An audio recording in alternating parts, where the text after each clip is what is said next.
তো ইমাম মাহাদি আবার কখন আসবে? আমরা তো বুঝলাম ইমাম মাহাদি আসবেন, তারপরে দাজ্জাল, তারপরে ঈসা আলাইহিস সালাম, তারপরে খেলাফত, এই তো। আর ইমাম মাহাদি আবার কখন? আমাদের বুয়েটের মাহাদি বের হয়, পাঞ্জাব থেকে মাহাদি বের হয়, হ্যাঁ, বাংলাদেশের ওই কোনায় মাহাদি বের হয়, সৌদি আরব থেকে ওই কোনা থেকে মাহাদি বের হয়, হয় না?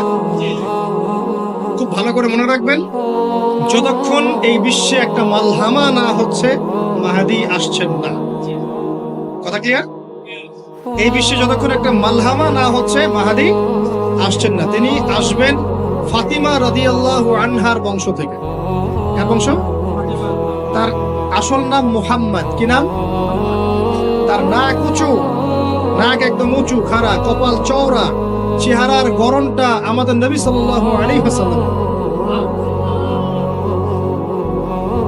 তার বাবার নাম হবে আব্দুল্লাহ, তার মায়ের নাম হবে আমিনা। তিনি দায়িত্ব নিতে চাইবেন না, তিনি দায়িত্ব নিতে চাইবেন না। তিনি দায়িত্ব না নেওয়ার জন্য মদিনা থেকে পালিয়ে মক্কায় চলে আসবেন। ভয়ে আমাকে দায়িত্ব দিও না, এই ভয়ে। ও তিনি আরবি ভাষায় কথা বলবেন, বাংলা ভাষায় না। এখনকার মাহাদিরা পাঞ্জাবি ভাষায়, বাংলা ভাষায় কথা বলবেন, ঠিক আছে? এবং এই কাবা ঘর যেটা আপনার আমরা তাওয়াফ করি, এখানে যে হাজারে আসওয়াদ আছে না, আর এই যে হাজারে আসওয়াদ আর মাকাম ইব্রাহিম, এই দুটো জায়গার মাঝামাঝি মানুষ তাকে চিনে ফেলবে, এই তো মাহদি। তার হাতে মানুষ বায়াত নেবে 313 জন। কতজন? ওই তালুত বাহিনীতে 313, বদরও 313, এখানেও 313। এবার শুরু হবে আসল খেলা। এবার প্রথমে ওই আরবেরই একটা গোত্র, বনু কালব। কোন গোত্র? এই বনু কালব এই ইমাম মাহাদির বিরুদ্ধে যুদ্ধ করে, আল মাহদি এই যুদ্ধে জয়লাভ করবেন ইনশাআল্লাহ। তারপরে সিরিয়া, শাম থেকে, শাম মানে শুধু সিরিয়াই না, ওই পুরো অঞ্চলটাই শাম, ওখান থেকে একটা দল আসবে এই মাহাদির সাথে যুদ্ধ করার জন্য।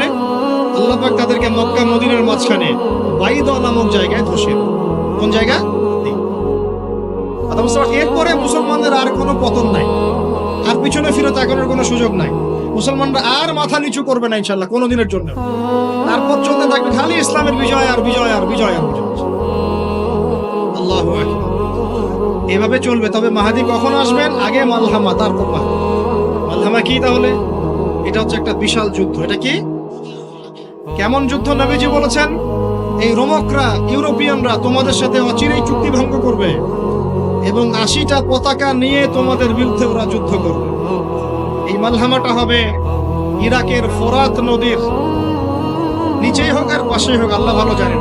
ওখানে সোনার পাহাড়কে কেন্দ্র করে। কি কেন্দ্র করে? এই সোনা মানে সত্যিকার সোনাও হতে পারে, অথবা তেলও হতে পারে, আল্লাহ ভালো জানেন। তেল তো এখন সোনার জায়গা দখল করেছে, করে নাই? এই বিশ্বে তো সোনা চলে না, কি চলে? তেল। তো এটাকে কেন্দ্র করে যুদ্ধ হবে। নবীজি বলেছেন ওই যুদ্ধে এত ভয়াবহ হবে যে 100 জন যোদ্ধার মধ্যে 99 জনই মারা যাবে না। একটু মাথা কাটান যে এমন কোন যুদ্ধ কি হয়েছে পৃথিবীতে যেটাতে 100 জনের মধ্যে 99% মারা গেছে? তার মানে এটা হয়নি এখনো। আর একটা যুদ্ধে এত পার্সেন্ট মানুষ কিভাবে মরতে পারে? যদি সেটা ঢাল তলোয়ারের যুদ্ধ হলে কি মরতে পারে? নিশ্চয়ই এমন কোন অস্ত্র সেখানে প্রয়োগ করা হবে যাতে একাধারে অনেক মানুষ তাড়াতাড়ি মারা যায়। এটা এই অস্ত্র এখনকার যুগের কি অস্ত্র? নিউক্লিয়ার ওয়েপন্স হতে পারে, হতে পারে যদি এই যুগে সেটা হয়। আর যদি আল্লাহ পাক এটাকে আবার পূর্বের অবস্থায় নিয়ে যান, সেটাও হতে পারে, আল্লাহ ভালো জানেন। আমরা এটাকে ইন্টারপ্রিটেশন বলছি, এটা সঠিক হতে পারে, বেঠিক হতে পারে, অ্যাটলিস্ট একটা ধারণা তো পাচ্ছি। তারপর এই ইউফ্রেটিস নদীর এই সোনার পাহাড়কে কেন্দ্র করে এটা ঘটনা ঘটে। আল্লাহ নবী আরো বলেছেন সাল্লাল্লাহু আলাইহি ওয়াসাল্লাম, মুসলমানরা, আমাদের কথা বলছে, মুসলমানরা তোমরা যেন সেখানে হাতও না বাড়াও। কোন মুসলমান যেন ওই সোনায় হাতও না বাড়ায়, মানে ওই দিক থেকে আমরা যেন সম্পূর্ণ মুক্ত থাকি। ওরা মারামারি করে শেষ হয়ে যায়, বিশ্বটা হয়তো সংক্ষিপ্ত হয়ে আসতে পারে। যদি এরকম কোনো ম্যাসিভ নিউক্লিয়ার যুদ্ধ হয়ে যায়, যেটার আশঙ্কা অনেকেই করেন, মিলিটারি অ্যাফেয়ার্স যারা করেন তারা করেন, পলিটিক্স যারা করেন তারা করেন, এবং এই জায়নিস্টরা চাচ্ছে, এই জায়নিস্টরা খুব করে চাচ্ছে বিশ্বে এমন একটা যুদ্ধ লাগুক। একবার ইউক্রেন রাশিয়ার ইস্যু তুলে দেয়, একবার সিরিয়ার ইস্যু তুলে দেয়, একবার আফগান ইস্যু তুলে দেয়, একবার ইরাকে ইস্যু তুলে দেয়, একবার প্রথম বিশ্বযুদ্ধ লাগায়, একবার দ্বিতীয়টা লাগায়। ওরা খুব করে চাচ্ছে যেন আরো একটা লাগে। এবার যদি লাগে তাহলে এটা কনভেনশনাল যুদ্ধ হবে না, এটা দেখবেন একটা নিউক্লিয়ার যুদ্ধ হয়ে গেছে। সেটা হয়ে গেলে ওয়ার্ল্ডের আয়তন আর এমন থাকবে কিনা আল্লাহ ভালো জানে। এগুলো ভাবতে হবে, আমাদের করণীয় ফিক্স করতে হবে। আর আমরা কি করছি বললাম, ওই যে নেইমার দিকে ফুটবল খেলছি। আমরা কি করছি, আমরা মাশাআল্লাহ তেল বিক্রি করছি ওদের কাছে, আমরা ওদের কাছ থেকে পেট্রো ডলার চুক্তি করেছি, ওদের সাথে বন্ধুত্ব করার চেষ্টা করছি। আর আল্লাহ পাক কোরআনে বলেছেন লা তাত্তাখিযুল ইয়াহুদা ওয়ান নাসারা আউলিয়া, ওই আয়াতটা থাক, ওটা খালি তেলাওয়াতের জন্য, আমল করার জন্য না। আমার কথা কি বুঝতে পারছেন? ওলামায়ে কেরাম তো নিশ্চয়ই বুঝতে পারছেন। তো এখন আমি যে বললাম যে সুদভিত্তিক অর্থনীতির সাথে আমরা যেন সম্পৃক্ত না হই, হারাম না খাই, ঘুষ না খাই, বা হারাম রিজিকে না যাই, তাহলে ইবাদত কবুল হবে না। আদতে আমরা সবাই কোনো না কোনো ভাবে সুদ খাচ্ছি, কারণ পুরো সিস্টেমটাই সুদভিত্তিক। এখন এখান থেকে আমাদের উদ্ধারের পথ কি? একটা আয়াত আমি বলতে চাই, যেটাতে আপনি আশ্বস্ত হবেন কিছুটা। আল্লাহ পাক বলেছেন সূরা তালাকের মধ্যে, ফাত্তাকুল্লাহা মাস্তাতা'তুম, ফাত্তাকুল্লাহা মাস্তাতা'তুম, তোমরা সাধ্যমতো আল্লাহকে ভয় করো। মানে ইচ্ছা করে আপনি সুদের সাথে সম্পৃক্ত হবেন না, অনিচ্ছাকৃত যদি লেগে যায় গায়ে ছিটা ফোটা, আল্লাহ মাফ করে দিবেন ইনশাআল্লাহ। তাহলে ভাই আমরা যে মুসলিম পরিবারে জন্ম নিয়েছি, শুকরিয়া আদায় করতে হবে কিনা? তাহলে নামাজ পড়বো কিনা, রোজা রাখবো কিনা, পর্দা করবো কিনা, আমাদের পরিবারকে পর্দা রাখবো কিনা, বাচ্চাদেরকে আমরা কোরআন সুন্নাহ শেখাবো কিনা, আমরা নফল ইবাদত বাড়াবো কিনা, যাকাত দিব কিনা। বাংলাদেশে কিচ্ছু লাগবে না, কোনো বৈদেশিক ঋণেরও দরকার নাই, শুধু আপনারা যাকাত দেওয়া শুরু করেন। আমাদের স্যার আছে এখানে, উনি এই কথাগুলো আর উঁচু লেভেল পর্যন্ত পৌঁছাতে পারবেন, আমরা তো সব জায়গায় পৌঁছাতে পারবো না। কোনো বৈদেশিক ঋণের দরকার হবে না যদি আমি যাকাত দেওয়া শুরু করি। যাকাতের খাত কয়টা? 8টা। কয়টা? 8টা। খাতগুলো খুঁজে খুঁজে বের করেন, মুফতি সাহেবদের সাথে পরামর্শ করেন, দেখেন শুধু যাকাতের টাকা দিয়েই দেখবেন দারিদ্রতা দূর হয়ে গেছে ইনশাআল্লাহ। এটা প্রমাণিত অর্থনীতি, এটা কোনো কাল্পনিক অর্থনীতি নয়। আপনি উমর রাদিয়াল্লাহু আনহুর যুগে খুঁজে খুঁজে কোনো ফকির মিসকিন পাবেন না, পাবেন? উসমান রাদিয়াল্লাহু আনহুর যুগে আপনি খুঁজে খুঁজে মিসকিন পাবেন না। তাহলে তাদের সময় কিভাবে সম্ভব হলো, এখন কেন হয় না? কারণ হচ্ছে আমরা একে তো সুদভিত্তিক অর্থনীতির মধ্যে আছি, 1, 2 আমরা ওই যে পশ্চিমাদের এবং জায়নিস্টদের ঋণের জালে পড়ে গেছি, 2, আর 3 হচ্ছে আমরা যাকাত ছেড়ে দিয়েছি। মাঝে মাঝে আমরা দেই টুকটাক যাকাত মসজিদে, মাদ্রাসা, এখানে ওখানে, আর মনে করি যে আমি পাক্কা মুসলমান হয়ে গেছি। প্রথম নসিহত আজকের, আল্লাহ পাক আমাকে আমল করার তৌফিক দান করুন, আপনাদের সবাইকে তৌফিক দান করুন। উদখুলু ফিস সিলমি কাফা, তোমরা পরিপূর্ণরূপে ইসলামে প্রবেশ করো। যতদিন পর্যন্ত আমরা পরিপূর্ণ মুসলমান না হচ্ছি, পুরো বিশ্বে মায়ের খাওয়া বন্ধ হবে না। যে মুসলমান নামাজ পড়ে না, সে কেন মায়ের খাবে না আমাকে বুঝান। যে মুসলমানের নৈতিকতা নাই, 10টা টাকার জন্য ঈমান বিক্রি করতে পারে, সে কেন মায়ের খাবে না? যে বোন পর্দা করার ফুরসতই পাচ্ছে না, তার কাছে মনে হচ্ছে দেহের প্রদর্শনী মনে হয়, এটাই মনে হয় ভালো, তো সে কেন মায়ের খাবে না? কেন ধর্ষণের শিকার হবে না আমাকে বুঝান। যখন আমরা হারাম খাচ্ছি, কিভাবে আমাদের দোয়া আরো সে আজিমে পৌঁছাবে আমাকে বুঝান। আর যখন আমরা রাষ্ট্রীয়ভাবে, জাতিগতভাবে আল্লাহর হুকুম আহকাম বিধানকে পাশ কাটিয়ে মানব রচিত বিধান চর্চা করছি, আল্লাহর রহমত কিভাবে নেমে আসবে আমাকে বুঝান। আমি বুঝি না ভাই, আমাকে বুঝান। কোন অপশন আছে? একটা বিষয় কান খুলে শুনে রাখেন, আসন্ন সময়গুলোতে এই বিশ্বে শুধুমাত্র ইসলাম থাকবে, আর কিচ্ছু থাকবে না। আল্লাহ পাক এমন একটা প্রজন্ম অচিরেই নিয়ে আসবেন যারা এইরকম ইসলাম পালন করবে না, যারা 100% ইসলাম পালন করবে ইনশাআল্লাহ। তারা পরিপূর্ণ মুসলমান হবে, ইসলামও পরিপূর্ণরূপে পালন করবে, আল্লাহর পথে দাওয়াতি কাজও করবে, প্রয়োজন হলে জিহাদও শরীক হবে। তখন দেখবেন ইনশাআল্লাহ এমন একটা প্রজন্ম আসছে, ওই প্রজন্মের কাছে এই জায়নিস্টরা বলেন আর পশ্চিমারাই বলেন, কেউ পেরে উঠবে না ইনশাআল্লাহ। আমি খোলামেলা কথা বললাম একদম, এই প্রজন্ম সামনে আসছে ইনশাআল্লাহ। আল্লাহ নবী বলেছেন এমন একটা জাইশ আসবে, যে জাইশ ফালা নি'মাল আমিরু আমিরুহা ওয়ালা নি'মাল জাইশু যালিকাল জাইশ, কতই না উত্তম সেই বাহিনীর আমির আর কতই না উত্তম সেই সেনাবাহিনী। পৃথিবীর কোন পরাশক্তি তাদের সাথে যুদ্ধ করে পারবে না। আস্তে আস্তে আস্তে আস্তে ওরা বাইতুল মুকাদ্দাস পর্যন্ত জয় করবে, কেউ ঠেকাতে পারবে। এখন বিশ্বের চিত্র দেখে কি আপনার এটা মনে হচ্ছে? এখন বিশ্বের চিত্র দেখে কিন্তু মনে হচ্ছে না। এখন এখন বিশ্বের চিত্র দেখে মনে হচ্ছে সবকিছু আমাদের নেগেটিভ, আমাদের এগেইনস্টে যাচ্ছে, তাই না? পুরো বিশ্বে আমাদের কোনো খেলাফত নাই। একটু বোঝেন, পুরো বিশ্বে আমাদের কোনো খেলাফা স্টেট নাই। খেলাফা স্টেট মানে কি? খেলাফা স্টেট মানে উমর রাদিয়াল্লাহু আনহুর মতো শাসন, আল্লাহর রাসূলের মতো শাসন, উসমান, আবু বকর, আলীর মতো শাসন রাদিয়াল্লাহু আনহুম আজমাইন। মানে যে স্টেটের মধ্যে আল্লাহ পাকের লস ছাড়া অন্য কোনো লস চলে না। হ্যাঁ, কোনটা চলে? যেটা আল্লাহ এবং তার রাসূলের আইনের অনুকূলে সেটা চলে, প্রতিকূলে কোনো কিছু চলে না। এটা খিলাফা স্টেট। সেখানে যে আমির বা যে নেতা, সে আল্লাহর কাছে জবাবদিহিতায় বাধ্য, জনগণের কাছে জবাবদিহিতায় বাধ্য না। আমি কথা বুঝতে পারছেন? সেখানে বেশিরভাগ মানুষ কি বললো সেটা বড় কথা না, আল্লাহ এবং তার রাসূল কি বললেন সেটা বড় কথা। মানে বেশিরভাগ মানুষ যদি বলে সুদ হালাল, তার মানে এই না যে হালাল হয়ে যাবে। বুঝতে পারছেন কথা? আর বেশিরভাগ মানুষ যদি বলে মদ হালাল, তার মানে এই না যে মদ হালাল হয়ে যাবে। মনে করে আপনি ভোটাভুটি দিচ্ছেন, ভোটাভুটি করছেন, এখানে বেশিরভাগ বললো যে মদ হালাল হোক, খাওয়া যাবে, ভালোই তো, বেপরদায় চললে ভালোই, আমরা মেয়েদেরকে দেখতে পারলাম, নাউজুবিল্লাহ। তারপরে সুদ হালাল হলে কি সমস্যা? সবাইকে আমরা খেলে কি সমস্যা? তো এখন বেশিরভাগ রায় এদিকে পড়লো, আর এই 10-5টা মুসলিম মিসকিন তারা বলছে না, এগুলো হারাম। খিলাফা স্টেট মানে হচ্ছে ওই 10 জন মানুষের রায় গ্রহণযোগ্য হবে, এই 100 জনেরটা হবে না। কথা বুঝতে পারছেন কি? পারছেন না?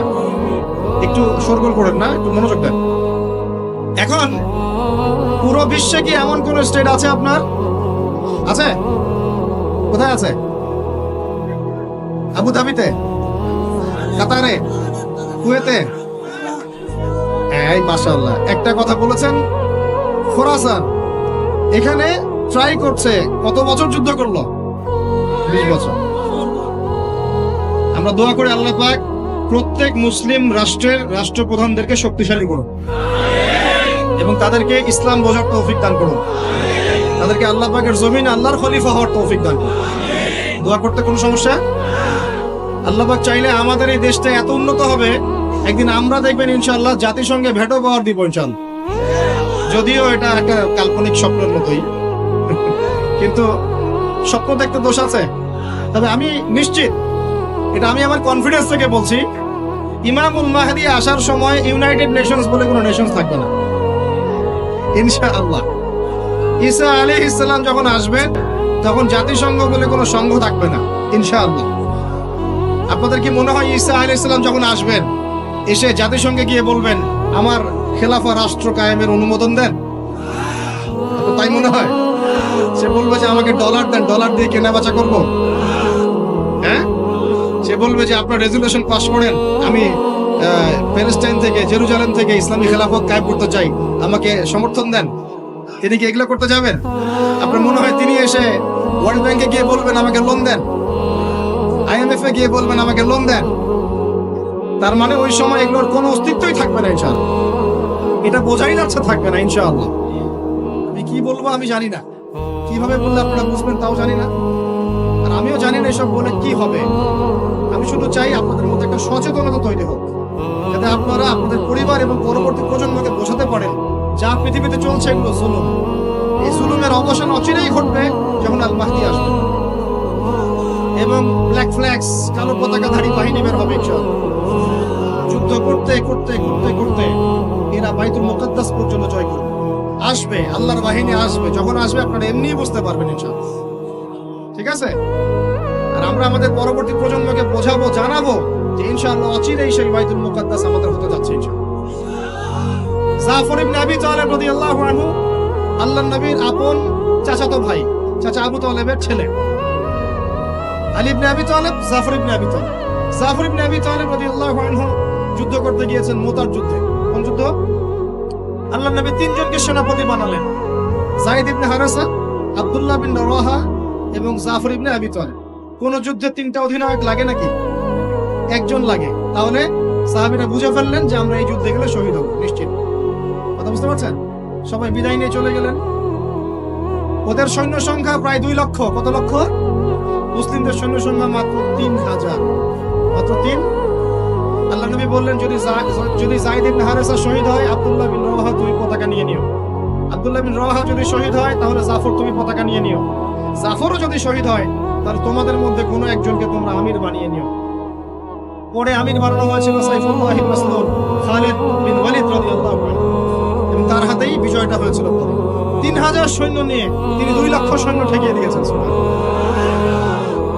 জাফর রাদিয়াল্লাহু আনহু যখন শহীদ হন, প্রথমে তার ডান হাত পড়ে যায়।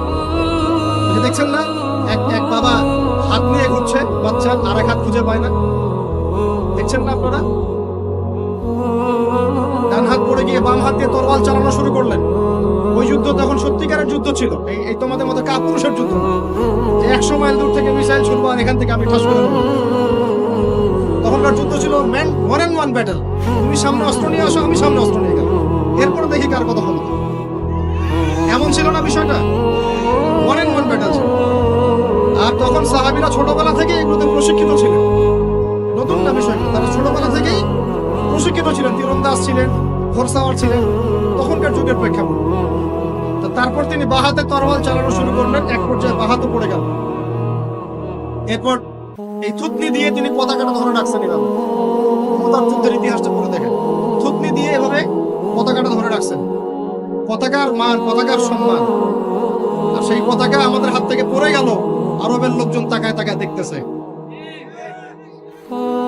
সারা মুসলিম বিশ্ব তাকায় তাকায় দেখতেছে। এই গুনাহের ভার আল্লাহর কসম আপনার আমার সবার উপর বর্তাবে, কোনো উপায় নাই, সবার উপর বর্তাবে। আল্লাহ যেন মাফ করেন, আল্লাহ পাক মাফ করবেন না। আমি আল্লাহকে চিনি, আল্লাহ পাক মাফ করবেন না এভাবে, যতক্ষণ পর্যন্ত না আল্লাহ পাক একবার হিসাব নিচ্ছেন।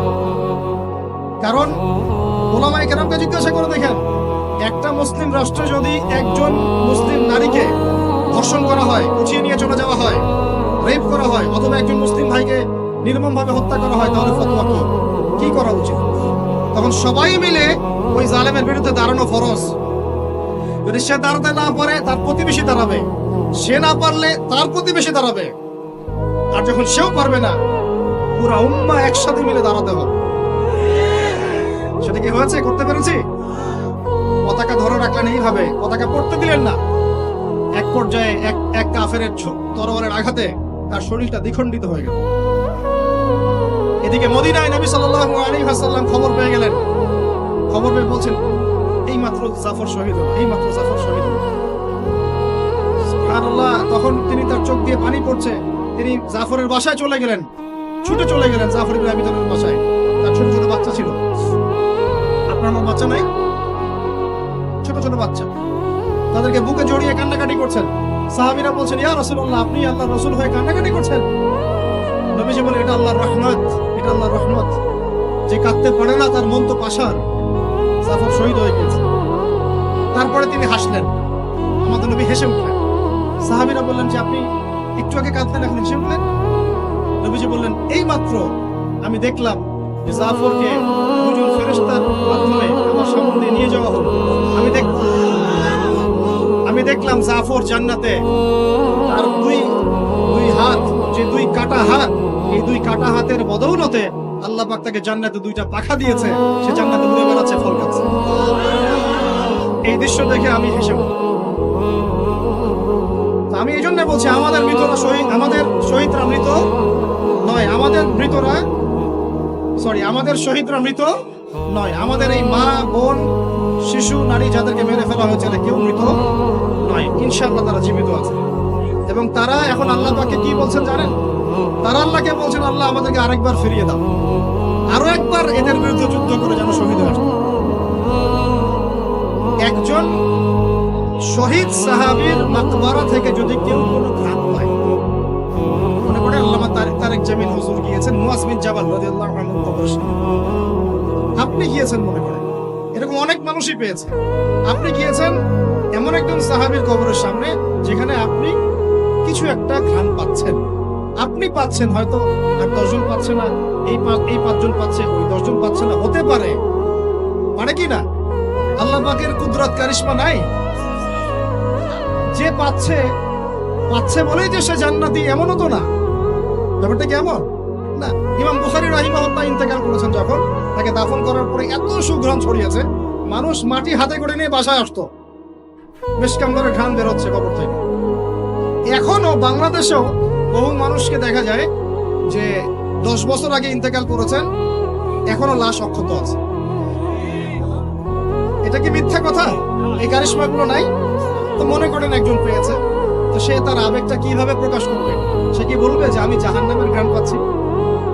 কি বলতে পারে? শব্দটা কি প্রয়োগ করতে পারে? ওরে বাপ রে বাপ, এটা নিয়ে যে শুরু করলো এক শ্রেণীর লামাসাবি, বেশিরভাগই লামাসাবি ছিল তারা মাযহাব মানে না, বাট শাইখ মানে অবশ্য। এটা আবার একটা পয়েন্ট আছে, কোনো মাযহাবই মানি না, আমি কোনো মাযহাবই মানি না, কিন্তু আমার শাইখকে মানি, আমার শাইখ যা বলবে তাই। আমার কথা রাগ করছেন? রাগ করেন না, এটা ভুল, এটা ভুল পথ, এটা একটা ভুল পথ। আপনি যদি মাযহাব না মানেন তাহলে আপনাকে মুজতাহিদ হতে হবে। একজন মুজতাহিদ, যে যার মাযহাব মানার দরকার নাই, সে কোরআন সুন্নাহ সব জ্ঞান জানে। আপনার তো মাযহাব মানার দরকারই নাই, আপনি তো মুজতাহিদ নিজেই। মাশাআল্লাহ, আমরা তখন আপনাকে মানব, কিন্তু আপনি তো মুজতাহিদ নন। বরং আপনি কোনো কোনো ক্ষেত্রে কোরআনও তেলাওয়াত করতে পারেন না, হাদিসের ইবারতও পড়তে পারেন না, আপনি কোনো ফিকহের মাসআলা দিতে পারবেন না। তাহলে তো আপনাকে কোনো ইমামের অনুসরণ করতেই হবে, এবং সেটা আপনি করছেন তো। মাশাআল্লাহ, আপনি শাইখকে ফলো করছেন, ওটা তো মাযহাব মানেই হলো, তাই না? আদতে যা হয়েছে, চার মাযহাবকে বাদ দিয়ে নতুন একটা মাযহাব চালু করলেন। আদতে কিন্তু এটা হলো, প্রতিষ্ঠিত মাযহাবগুলোকে বাদ দিয়ে নতুন একটা মাযহাব চালু করলেন। মাযহাবে জাকারিয়া, মাযহাবে রাজ্জাকিয়া, এরকম কিছু মাযহাব চালু করলেন, নতুন নতুন মাযহাব। এর বাইরে আপনি যাবেন। উনি যদি বলেন তালেবান খারাজি, আপনিও বলবেন তালেবান খারাজি। উনি যদি বলেন অমুক আদনানি গোষ্ঠী, আপনিও বলবেন সে আদনানি গোষ্ঠী। তাহলে আপনি তো আপনার শাইখের মুকাল্লিদ। আপনি কি যাচাই করতে পারেন আসলে কারা খারাজি, কারা এই, কারা সেই? আদতে লা মাযহাবি বলে কোনো শব্দ নাই। আমরা সবাই কোনো না কোনো মাযহাব ফলো করি। বাংলাদেশের সবচেয়ে বড় আলেমের একজনের নাম বলেন, বলেন একটা নায়কের নাম বলেন। মাশাআল্লাহ, কি বলেছেন? আব্দুল মালিক দামাত বারাকাতুহু আছে। মাশাআল্লাহ, হ্যাঁ মাশাআল্লাহ, ওনার মতো মুহাদ্দিস এই উপমহাদেশে খুব কমই আছে, ঠিক না বেঠিক? এখন উনি এত বড় মানুষ হওয়ার পরেও কি তিনি নিজে কোনো মাযহাব চালু করেছেন, নাকি তিনিও একটা মাযহাবকে ফলো করেন? এখন আপনি আমি তো কোরআনই পড়তে পারি না, হাদিসও বুঝি না, মাসলা মাসাইলও জানি না, ফিকহ বুঝি না, 2-3-4টা চটি বই পড়ে আপনি মুস্তাহিদ হয়ে গেলেন? মূলত এটা হয়ে গেল শায়েখ পূজা। কি হলো? আপনি কোনো শায়েখকে ফলো করেন, আমি আপনাকে দোষ দিচ্ছি না, নেগেটিভ বলছি না, কিন্তু আপনাকে লিবারাল থাকতে হবে, ওপেন মাইন্ডেড হতে হবে। এমন না যে সে যদি ভুল বলে সেটাই মেনে নিবেন। এখন মূল কথাটা আসেন, এই যে শুরু করলো ঘ্রাণ, জান্নাতের ঘ্রাণ পেয়েছে। আরে বাপ রে বাপ, জান্নাতের ঘ্রাণ দুনিয়া থেকে পাওয়া যায় না, এই সেই। তখন মনে হচ্ছিল যে আল্লাহ, এই মিডিয়াগুলোর চাইতে আমাদের বড় শত্রু মনে আর কেউ নাই। ঠিক আছে, নামাজের আপনাকে গুরুত্ব বুঝাচ্ছিলাম। যে কোনো মক্তবে হোক, মাদ্রাসায় হোক, ওলামা এখানে এগুলো বুঝান, আমাদেরকে শিখিয়েছেন ছোটবেলায়। যখন নামাজ পড়বা তখন প্রত্যেকটা সেন্টেন্স সুন্দর করে বলো যে ইয়্যাকা না'বুদু ওয়া ইয়্যাকা নাস্তাঈন, স্পষ্ট করে সুন্দর করে বলো, তাড়াহুড়া করো না। এখন আপনি মনে করেন বলছেন ইয়্যাকা না'বুদু ওয়া ইয়্যাকা নাস্তাঈন, এখানে কানা বলে কোনো শব্দ আছে? বলেন তো, কথাটা বুঝেন কি? শব্দটা ইয়্যাকা, শব্দটা কি? ইয়্যাকা একটা শব্দ, না'বুদু একটা শব্দ, ওয়া ইয়্যাকা একটা শব্দ, নাস্তাঈন একটা শব্দ। তো আপনি পড়ছেন ইয়্যাকা না'বুদু, ইয়্যাকা না'বুদু, এই কানা মানে আবার কে? শব্দটা হচ্ছে ইয়্যাকা না'বুদু, ইয়্যাকা না'বুদু ওয়া ইয়্যাকা নাস্তাঈন। এখন আমাদেরকে শেখানো হচ্ছে, ছোটবেলা থেকে শিখেছি যে সুন্দর করে তারতিলের সাথে কোরআন তেলাওয়াত করবে, যাতে প্রত্যেকটা শব্দের পার্থক্য বোঝা যায়। আপনি বলছেন, ধরেন কথার কথা, আপনি বলছেন, আমি বলছি আল্লাহু আকবার, আল্লাহু আকবার। এখন কেউ বলছে আল্লাহু আকবার, আল্লাহু আকবার, শব্দটা কি হু আকবার না আল্লাহু আকবার? একটা সৌন্দর্য আছে না? এইটাই বুঝাচ্ছিলাম যে সামিআ আল্লাহু লিমান হামিদা, সামিআ আল্লাহু লিমান হামিদা। এই বাপ রে বাপ, কি দিয়ে শুরু করলো! তখন মনে হচ্ছে সংসদে বিল পাস করা খালি বাকি রাখছে, এটা সংসদ পর্যন্ত নিয়ে যাবে, এটা মনে হচ্ছিল আমার কাছে। হায় রে বাঙালি জাতি! ভাই, মূল কথা আজকের লেকচারের, পুরো বিশ্বে আমাদের অবস্থা ভালো না, মূল জায়গায় থাকবেন, শাখা প্রশাখায় যাবেন না।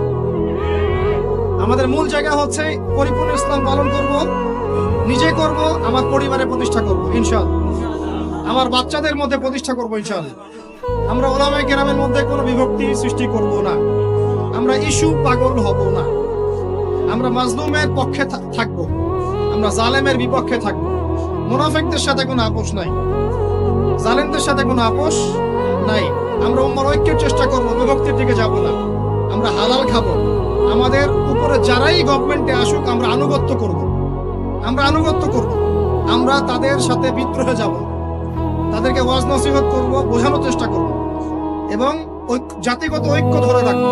হ্যাঁ, তারা যদি সরাসরি ইসলামের বিরুদ্ধে চলে যায় তখন যা করার তাই করব, কিন্তু সরাসরি কি তারা ইসলামের বিরুদ্ধে যাচ্ছে? অতএব এখানে আমরা কোনো ফাসাদ সৃষ্টি করব না, কোনো দরকার নাই ভাই। মুসলিম মারামারি করে এগুলো শহীদ না, মুসলিম লাঠি বৈঠা নিয়ে মারামারি করে এগুলো শহীদ হবে না, সাবধান, এটা সঠিক পথ নয়। তবে আমরা অবশ্যই তাদেরকে নসিহত করবো, দোয়া করবো, জাতিগত ঐক্য ধরে রাখবো এবং আমাদের লক্ষ্য আমরা স্থির রাখবো। আমাদের লক্ষ্যটা কি ভাই? ওই বাইতুল মুকাদ্দাস। লক্ষ্যটা কি? বাইতুল মুকাদ্দাস। ইনশাআল্লাহ পুরো বিশ্ব থেকে আস্তে আস্তে জালেমদের পতন ঘটবে ইনশাআল্লাহ, মাজলুমের রক্ত বৃথা যাবে না ইনশাআল্লাহ। আমাদের শহীদরা মৃত নন ইনশাআল্লাহ, তাদেরকে রিজিক দেওয়া হচ্ছে। আমরা সবাই মন খুলে দোয়া করবো তাদের জন্য। এখন কনক্লুশন আছে, বিশ্বের এই অবস্থায় আমাদের অবস্থাটা কি একটু দেখাই, তারপর শেষ করে দিই। একটু বসেন 10টা মিনিট খালি মনোযোগ দিন। আমাদের অবস্থা কি দেখেন? পুরো বিশ্বে কি আমাদের খেলাফা আছে? বললাম নাই। পুরো বিশ্বের অর্থনৈতিক শক্তি আমাদের হাতে আছে? রাজনৈতিক ক্ষমতা আমাদের হাতে আছে? বৈশ্বিক রাজনৈতিক ক্ষমতা আছে? নাই। আমাদের কি মিডিয়াগুলো সব স্বতন্ত্র, নিজের স্বাধীন? আমাদের কি এই পারমাণবিক অস্ত্রশস্ত্র ওয়েপন্স আছে? আছে ভাই? নাই। আমাদের কি ঐক্যবদ্ধ জাতির একটা নেতা আছে? মানে আমি ওয়ানজেলা এরকম কিছু আছে? নাই। এখন এই অবস্থায় আমরা যদি আমাদের অবস্থানকে উন্নত করতে চাই, বিশৃঙ্খলা করে না, একটু বসেন, জাস্ট 5টা মিনিট বসেন, শেষ করে দিচ্ছি। একটু পরে দোয়া হবে, তারপরে আমরা যাবো। এই অবস্থায় আমরা কি চাই? আগে আমাকে বলেন, আমরা কি চাই যে আমাদের অবস্থা আগের মতো হোক? আগের মতো বলতে রাসূলের যুগের মতো, সাহাবীদের যুগের মতো আমরা কি চাই আমাদের অবস্থা আবার সেরকম হোক? তাহলে ভাই সর্বপ্রথম আমাদের সবাইকে ইলম অর্জন করতে হবে। রাজি আছে কিনা? পড়াশোনা করতে রাজি আছে কিনা? ইনশাআল্লাহ সবাই কোরআন তেলাওয়াত শিখবো ইনশাআল্লাহ। রাজি আছে কিনা? সবাই কোরআনের অর্থ পড়বো। রাজি আছে কিনা? প্রতিদিন কমপক্ষে 5টা করে হাদিস পড়বো। রাজি আছে কিনা? বাংলাদেশের বরেণ্য উলামায়ে কেরামদের সাথে সোহবতে থাকবো। রাজি আছে কিনা? আমরা সবাই হালাল খাবো ইনশাআল্লাহ। রাজি আছে কিনা? হারাম থেকে দূরে থাকবো। রাজি আছে কিনা? আমাদের পরিবারে আমরা বেপরদামি ঢুকতে দিব না। রাজি আছি? আমাদের সন্তানদেরকে মানুষ করবো। রাজি আছি? আমরা আমাদের এই সমাজের মধ্যে মানব সৃষ্ট কোনো ফাসাদ সৃষ্টি করবো না। রাজি আছি ইনশাআল্লাহ? আমরা মুসলিম উম্মার নির্যাতিত ভাই বোনদের জন্য দোয়া করবো। রাজি আছি কিনা? তাদের জন্য আল্লাহর দরবারে কান্নাকাটি করবো। রাজি আছি কিনা? আমরা উম্মার মাঝে কোনো বিভক্তি সৃষ্টি করবো না। রাজি আছি কিনা? আমরা সবাই মিলে দ্বীনের দাওয়াতি কাজ করবো। রাজি আছি কিনা? আমরা সবাই মিলে প্রয়োজনে আল্লাহর দ্বীনের জন্য জিহাদ করবো। রাজি আছি কিনা? আল্লাহ পাক আমাদের সবাইকে যেন কবুল করেন, আমিন। শেষ কথা শুনে রাখেন, এই জুলুম চিরস্থায়ী হবে না। এই বাংলাদেশ ঈসা আলাইহিস সালাম শাসন করবে ইনশাআল্লাহ। আপনারা ইলেকশন করেন, হরতাল করেন, এই করেন সেই করেন, আমার কথাটা ছোট ভাই হিসেবে বিশ্বাস করেন। আমি কোন দলের মানুষ না, আমি সবার শুভাকাঙ্ক্ষী। এই বাংলাদেশ ঈসা আলাইহিস সালাম শাসন করবে ইনশাআল্লাহ। এই ভারত ঈসা আলাইহিস সালাম শাসন করবে। এই জেরুজালেম ঈসা আলাইহিস সালাম শাসন করবে। এই আরবের যত কান্ট্রি দেখতেছেন সবগুলো ঈসা আলাইহিস সালাম শাসন করবে। তার আগ পর্যন্ত আপনারা এই খেলা চালাতে থাকেন, কোনো লাভ নাই। আস্তে আস্তে সব শেষ হয়ে যাবে। এখন একটা মজার প্রশ্ন, এই প্রশ্নটা দিয়ে শেষ করি। ইমাম মাহদী আবার কখন আসবে? আমরা তো বুঝলাম ইমাম মাহদী আসবেন, তারপরে দাজ্জাল, তারপরে ঈসা আলাইহিস সালাম, তারপরে খেলাফত, এই তো। ইমাম মাহদী আবার কখন? আমাদের বুয়েটের মাহদী বের হয়, পাঞ্জাব থেকে মাহদী বের হয়, হ্যাঁ, বাংলাদেশের ওই কোনায় মাহদী বের হয়, সৌদি আরব থেকে ওই কোনা থেকে মাহদী বের হয় না? খুব ভালো করে মনে রাখবেন, যতক্ষণ এই বিশ্বে একটা মালহামা না হচ্ছে মাহদী আসছেন না। কথা ক্লিয়ার? এই বিশ্বে যতক্ষণ একটা মালহামা না হচ্ছে, মাহাদি আসছেন না। তিনি আসবেন ফাতিমা রাদিয়াল্লাহু আনহার বংশ থেকে। কার বংশ? তার আসল নাম মুহাম্মদ। কি নাম? তার নাক উঁচু, নাক একদম উঁচু খাড়া, কপাল চওড়া, চেহারার গড়নটা আমাদের নবী সাল্লাল্লাহু আলাইহি ওয়াসাল্লাম। তার বাবার নাম হবে আব্দুল্লাহ, তার মায়ের নাম হবে আমিনা। তিনি দায়িত্ব নিতে চাইবেন না, তিনি দায়িত্ব নিতে চাইবেন না। তিনি দায়িত্ব না নেওয়ার জন্য মদিনা থেকে পালিয়ে মক্কায় চলে আসবেন। ভয়ে আমাকে দায়িত্ব দিও না, এই ভয়ে। ও তিনি আরবি ভাষায় কথা বলবেন, বাংলা ভাষায় না। এখনকার মাহাদিরা পাঞ্জাবি ভাষায়, বাংলা ভাষায় কথা বলবেন, ঠিক আছে? এবং এই কাবা ঘর যেটা আমরা তাওয়াফ করি, এখানে যে হাজারে আসওয়াদ আছে না, আর এই যে হাজারে আসওয়াদ আর মাকাম ইব্রাহিম, এই দুটো জায়গার মাঝামাঝি মানুষ তাকে চিনে ফেলবে। এই তো মাহদি। তার হাতে মানুষ বায়াত নেবে 313 জন। কতজন? ওই তালুত বাহিনীতে 313, বদরও 313, এখানেও 313। এবার শুরু হবে আসল খেলা। এবার প্রথমে ওই আরবেরই একটা গোত্র, বনু কালব। কোন গোত্র? এই বনু কালব এই ইমাম মাহাদির বিরুদ্ধে যুদ্ধ করবে। আল মাহদি এই যুদ্ধে জয়লাভ করবেন ইনশাআল্লাহ। তারপরে সিরিয়া, শাম থেকে, শাম মানে শুধু সিরিয়াই না, ওই পুরো অঞ্চলটাই শাম, ওখান থেকে একটা দল আসবে এই মাহদির সাথে যুদ্ধ করার জন্য। আল্লাহ পাক তাদেরকে মক্কা মদিনার মাঝখানে বাইদা নামক জায়গায় ধসিয়ে দেবে। কোন জায়গা? কথা বুঝতে পারছি? এরপরে মুসলমানদের আর কোনো পতন নাই, আর পিছনে ফিরে তাকানোর কোনো সুযোগ নাই। মুসলমানরা আর মাথা নিচু করবে না ইনশাআল্লাহ কোনোদিনের জন্য। তারপর চলতে থাকবে খালি ইসলামের বিজয় আর বিজয় আর বিজয় আর বিজয়। আল্লাহু আকবার।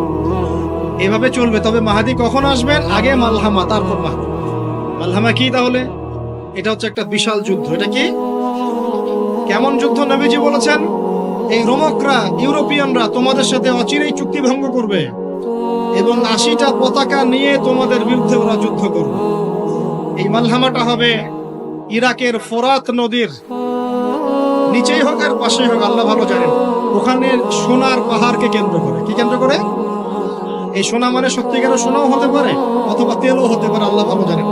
তেল তো এখন সোনার জায়গা দখল করেছে, করে নাই? এই বিশ্বে তো সোনা চলে না, কি চলে? তেল। তো এটাকে কেন্দ্র করে যুদ্ধ হবে।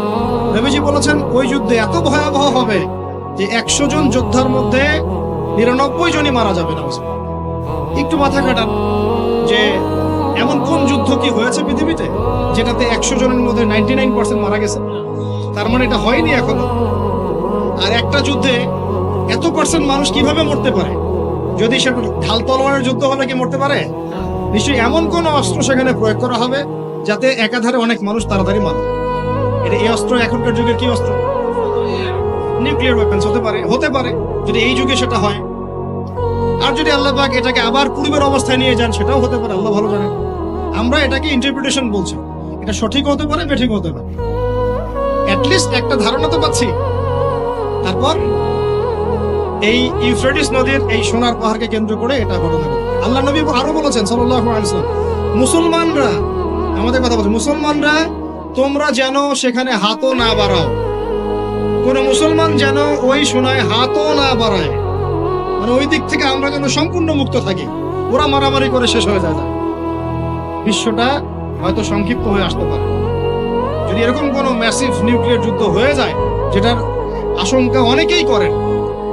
মিলিটারি অ্যাফেয়ার্স যারা করেন তারা করেন, পলিটিক্স যারা করেন তারা করেন। এবং এই জায়নিস্টরা চাচ্ছে, এই জায়নিস্টরা খুব করে চাচ্ছে বিশ্বে এমন একটা যুদ্ধ লাগুক। একবার ইউক্রেন রাশিয়ার ইস্যু তুলে দেয়, একবার সিরিয়ার ইস্যু তুলে দেয়, একবার আফগান ইস্যু তুলে দেয়, একবার ইরাকে ইস্যু তুলে দেয়, একবার প্রথম বিশ্বযুদ্ধ লাগায়, একবার দ্বিতীয়টা লাগায়। ওরা খুব করে চাচ্ছে যেন আরো একটা লাগে। এবার যদি লাগে তাহলে এটা কনভেনশনাল যুদ্ধ হবে না, এটা দেখবেন একটা নিউক্লিয়ার যুদ্ধ হয়ে গেছে। সেটা হয়ে গেলে ওয়ার্ল্ডের আয়তন আর এমন থাকবে কিনা আল্লাহ ভালো জানে। এগুলো ভাবতে হবে, আমাদের করণীয় ফিক্স করতে হবে।